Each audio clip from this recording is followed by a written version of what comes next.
said that you would have no more of men who go away, the ones who make you love them when they know they cannot stay. They always have to go away and leave you. It seems that love was only made to grieve you.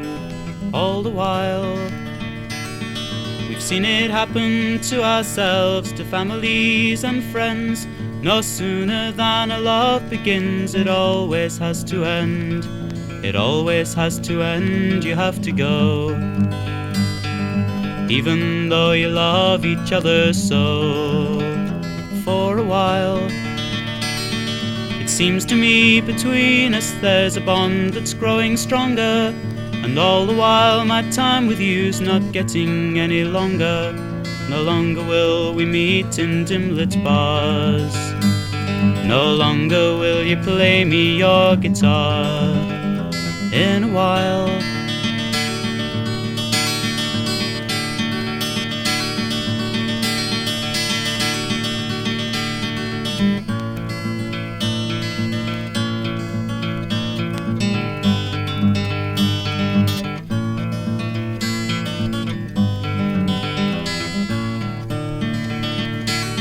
So if you think it funny that I haven't made advances, I've only tried to save you from one more of those romances, one more of those romances doomed to die. The ray of sunshine in a stormy sky. For a while, although I know inside me that I really long to charm you, I'm worried by the knowledge that my love may only harm you, and only serve to frighten you away. The sunny spell that brightened up my day. For a while. But if you think a chance is only put there to be taken, then love me in the knowledge that you'll only be forsaken, left maybe to shed another tear, till I return here later in the year. For a while, till I return here later in the year. For a while.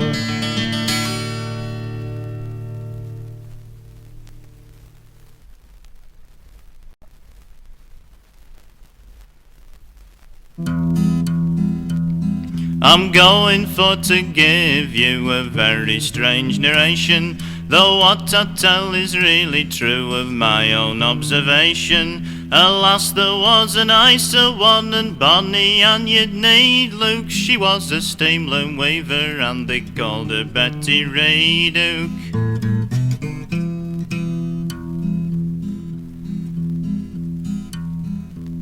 A chap there was in love with her, he said quite to distraction, and wanted well to marry her in spite of all objection. This was a Noah Luker that came a loom to Fettle. He worked at top of Lackymore and they called him Sammy Shuttle.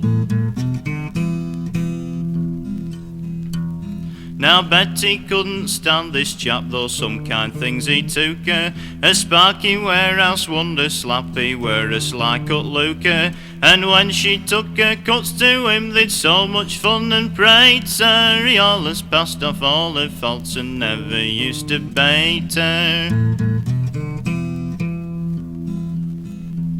When Sammy heard of these goings on in a passion, then he flies up, swearing if he met the man he'd smartly knock his eyes up.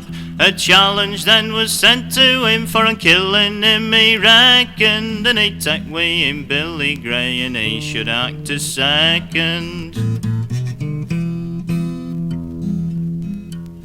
Cut Lucas said he'd fight the man in any part of town, sir, if it must be hot thou'd and plan a regular up and down, sir. So at Lackymore they did meet that very same afternoon, sir, and he geeked half a pound of stamps to put in his new shoon, sir.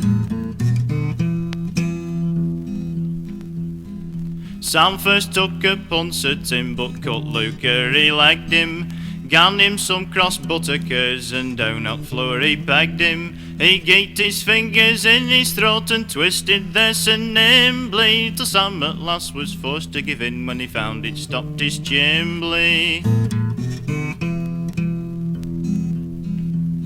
When Betty heard that Sam had lost on him, no notice took her, but went to walking Sunday last with that same sly-cut Luca. Sam swore he couldn't stand it on them no more he'd look.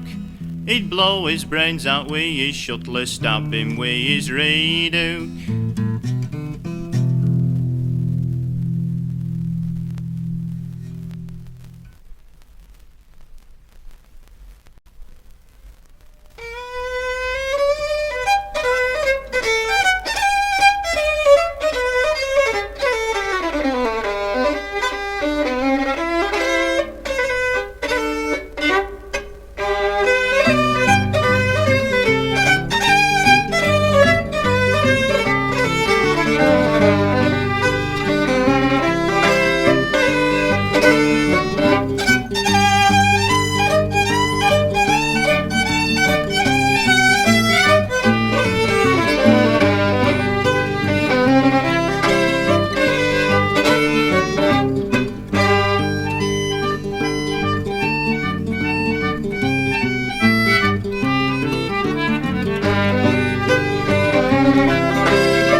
What's the matter with you, me lass? And where's your dashin', Jimmy?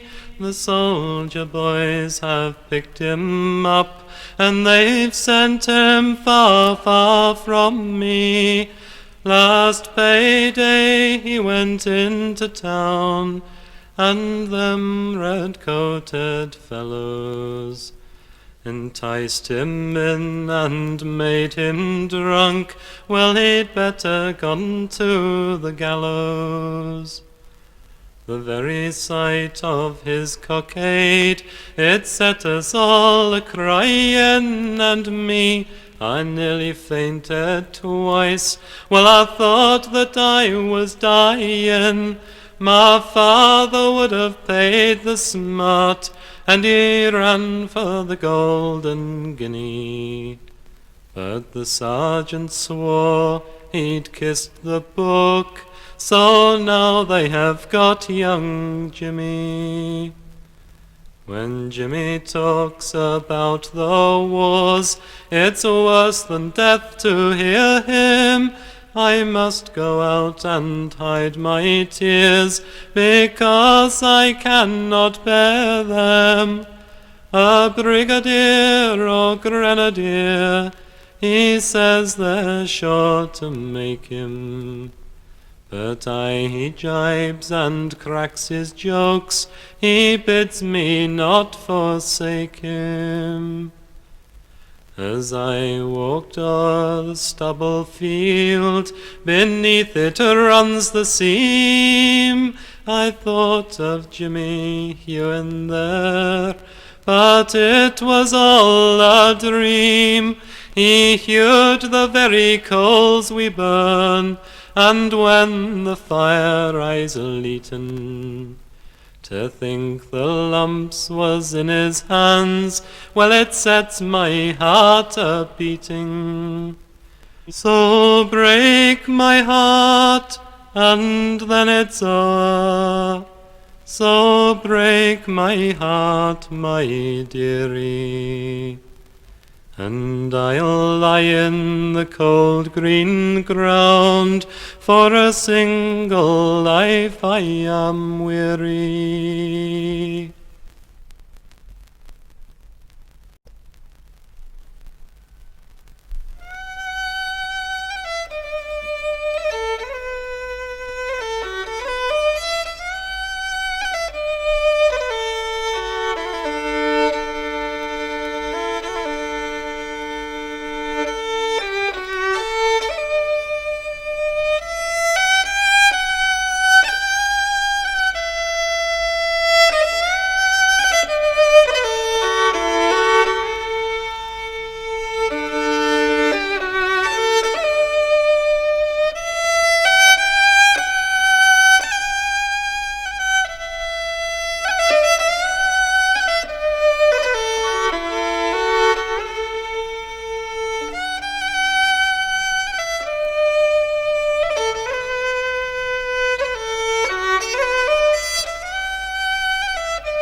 Well, as I was a-hiking one morning one day, I spied a right couple a-coming my way.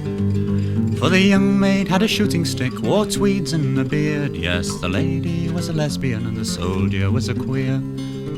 And they looked so incompatible and neither said much. He looked so feminine and she looked so butch. With their dubious characters of female and male, I'll say this much, it looks different, said the sweet Nightingale. Well, then I heard something that struck me as odd. I thought he'd have been kinky, but apparently he was not. He said, "Missus, I'd do anything if you'd give me a kiss." "Chauvinist," said the maiden, "and anyway it's miss." And they looked so incompatible and neither said much. He looked so feminine and she looked so butch. With their dubious characters of female and male, pretty soon I'll be redundant, said the sweet Nightingale. Well, they walked down at arm's length this country lane. He made one attempt to kiss her, but he didn't try again. For she clocked him in the genitals with the sharp end of her stick. Now I'm stuck for a clean rhyme to match genitals and stick. And they look so incompatible and neither said much. He looked so feminine and she looked so butch. With their dubious characters of female and male. Oh, blimey, that was nasty, said the sweet Nightingale. Then out of his handbag he took some cold cream, powder compact, mascara and a tube of Vaseline. She said, "Is that for chilblains or anything like that?" He said, "No dear, it's for fairy tales and I use it on chaps." And they looked so incompatible and neither said much. He looked so feminine and she looked so butch. With their dubious characters of female and male. That's a new one on me, mate, said the sweet Nightingale. Well, I'm off to India for 7 long years, drinking gin fizz and orange juice with the best of the queers. I'm going to join Gaelic, I'll be back in the spring, with me boyfriend in the Navy to hear the Nightingale sing. And they looked so incompatible and neither said much. He looked so feminine and she looked so butch. With their dubious characters of female and male. That's another bloody song you've knackered up, said the sweet Nightingale.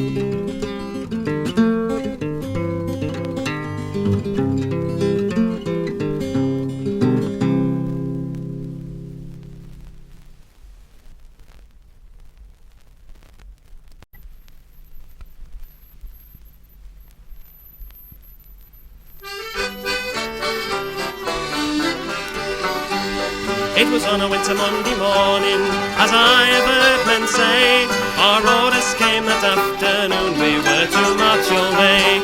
All the Lancashire lads have gone abroad, whatever shall we do?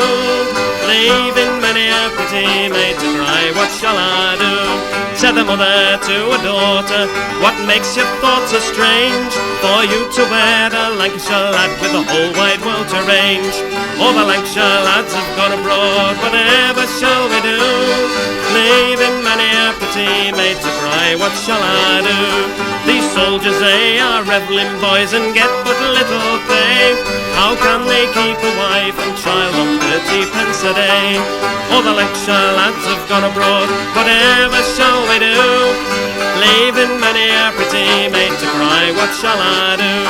I'll the mother to a daughter, well, I'll have your clothes confined. For you to wear a Lancashire lad, will be no son of mine. All the Lancashire lads have gone abroad, whatever shall we do? Leaving many a pretty maid to cry, what shall I do? If you confine me 7 long years, or even 73, well, I'll go in search of me Lancashire lad when I gain me liberty. All the Lancashire lads have gone abroad, whatever shall we do? Leaving many a pretty maid to cry, what shall I do?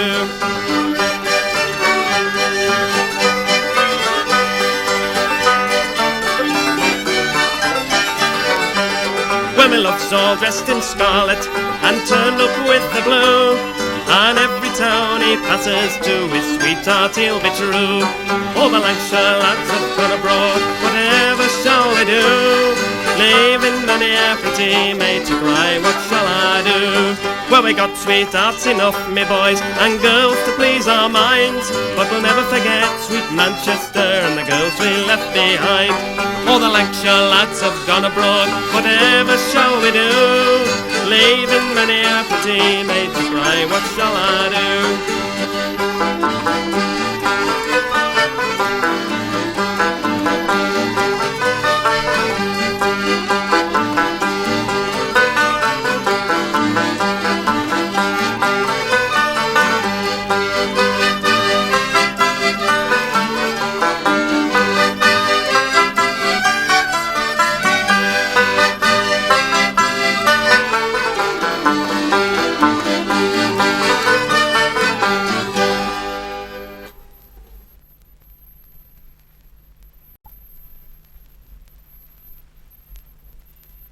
One evening fair, as I took the air, down by Blackwaterside, 'twas in gazing all around me that the Irish lad I spied. All for the first part of that night we two did sport and play.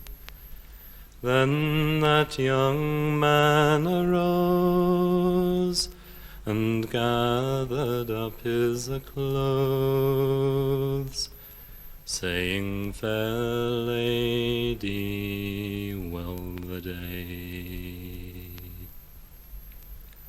Oh, that's not the promise that you gave to me when you lay on my breast.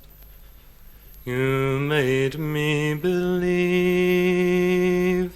with your lying tongue that the sun rose in the west. Go home to your father's garden.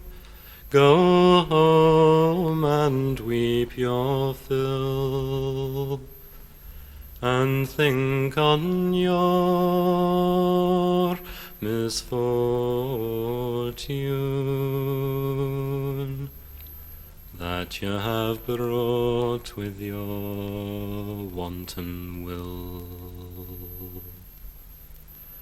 For there's not one girl in this whole wide world so easily led as I. Sure the fishes they will fly, and seas will run dry, for it is then that he'll marry I.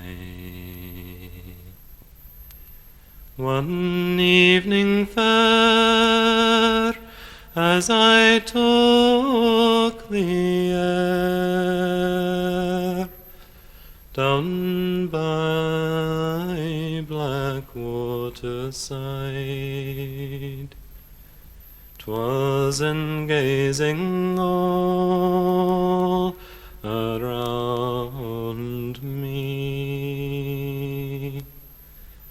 that the Irish lad I spied.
Come all ye bold and ye rambling boys, and a warning take by me. For a have ye quit night walking and shun that company. For it's son, oh son, what have ye done? Ye bound for Botany Bay. I was born and bred in Whitby town, and raised most honestly, till I became a roving blade, which proved me destiny. For it's son, oh son, what have ye done? Ye bound for Botany Bay. Well, I broke into some lady's house about the hour of 3. But 2 peelers stood behind the door, and they soon had an hold on me. For it's son, oh son, what have ye done? Ye bound for Botany Bay. It was at the quarter sessions that the judge to me did say, well, the jury's found you guilty, you are bound for Botany Bay. And it's son, oh son, what have ye done? Ye bound for Botany Bay. Well, I seen me aged father there a-trembling at the bar. Likewise me dear old mother a-tearing her white hair. For it's son, oh son, what have ye done? Ye bound for Botany Bay. It was on the 28th of June that from England we made way. And as we come down the Humber, we could hear them sailors say, oh, it's boys, oh boys, there are no joys down there in Botany Bay. Well, there is a lass in Whitby town, and a girl I love full well. And it's if I had me liberty, along with her I'd dwell. For it's boys, oh boys, there are no joys down there in Botany Bay.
Was the farmer had a hen run, and his hens were mighty fine, fathered by a virile cockerel, reproduction was his line.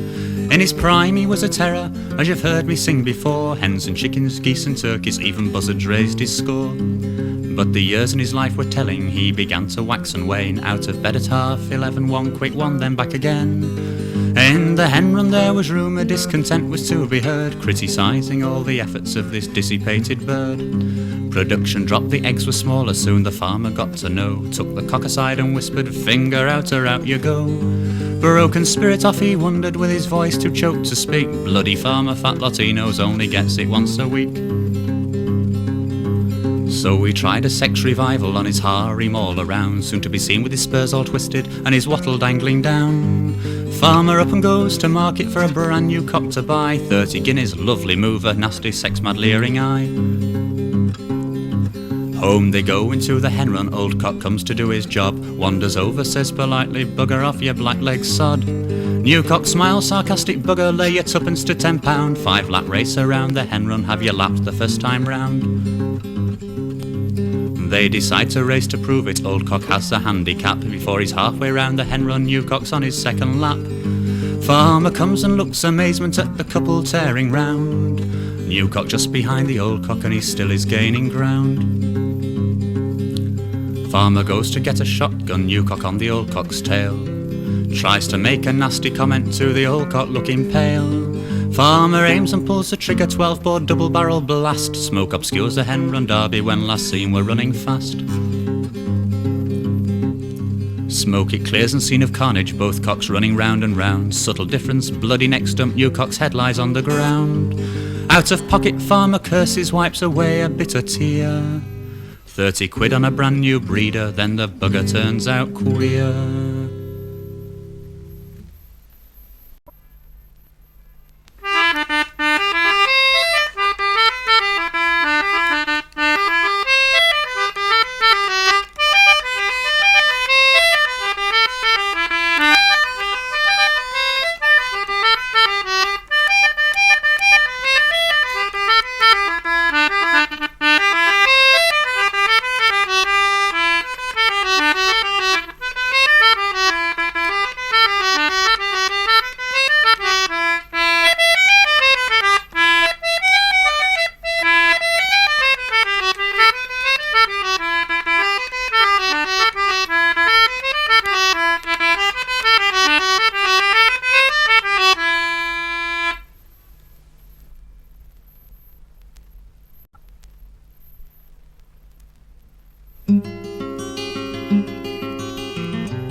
How can I tell you?